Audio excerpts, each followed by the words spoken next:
Frères et sœurs, bonjour, votre serviteur Raphaël, le serviteur de Jésus-Christ.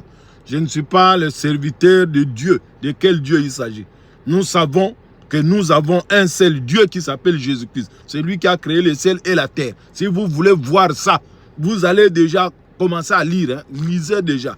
Que les gens ne vous trompent pas. Ceux qui vous ont enseigné là, ils ont enseigné je ne sais pas de quelle époque, parce que la Bible nous dit elle-même que donc, quand vous allez prendre Actes des Apôtres, le chapitre 14, le verset 17, vous allez voir que dans les âges passés, Dieu a laissé les nations faire leur propre. C'est comme ça que les pasteurs là qui ont eu une petite portion de la Bible, ils sont venus vous tromper. Comme vous aussi, vous ne voyez pas, vous ne lisez pas, vous ne vérifiez pas.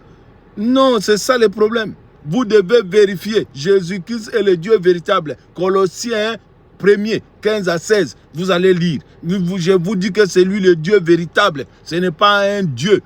C'est le Dieu, le substantif Dieu véritable. Vous allez prendre 1 Jean 5, le verset 20.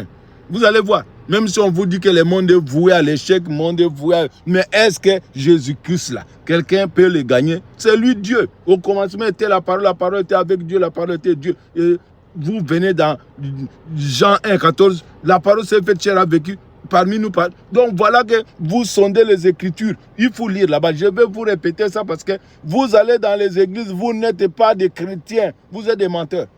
Vous baptisez au nom du Père, du Fils et du Saint-Esprit, vous êtes des menteurs. Vous dites aux gens, ne vous mariez pas, restez dans les couvents, les catholiques. Ils sont des grands menteurs, ils sont des maudits.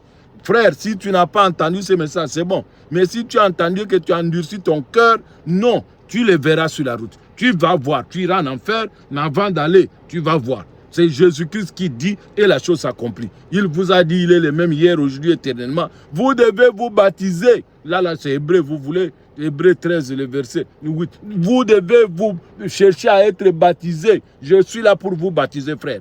Je suis là pour vous baptiser. Vous allez lire. Quand Philippe avait dit à l'Éthiopien, que vous connaissez très bien là, hein, l'Éthiopien dit comment je peux comprendre si quelqu'un ne m'a pas expliqué. Mais moi, je vous explique. Vous devez commencer par les commencements. N'entrez pas dans la maison, attendre les dons, attendre je ne sais pas moi quoi. Mais vous devez vous baptiser d'abord avant de déposer toutes les autres questions. Vous n'êtes pas de Jésus-Christ. Ne parlez pas de Jésus. Et heureusement que vous parlez de Dieu. Dieu. De quel Dieu vous parlez? Je ne sais pas, il y a plein de dieux. Et vous connaissez Dieu des Baals, c'est un Dieu. On ne va pas aller loin. Donc, soyez prudents. Vous n'êtes pas de Jésus-Christ. Cherchez Jésus-Christ. Voilà votre serviteur. Je vous bénis.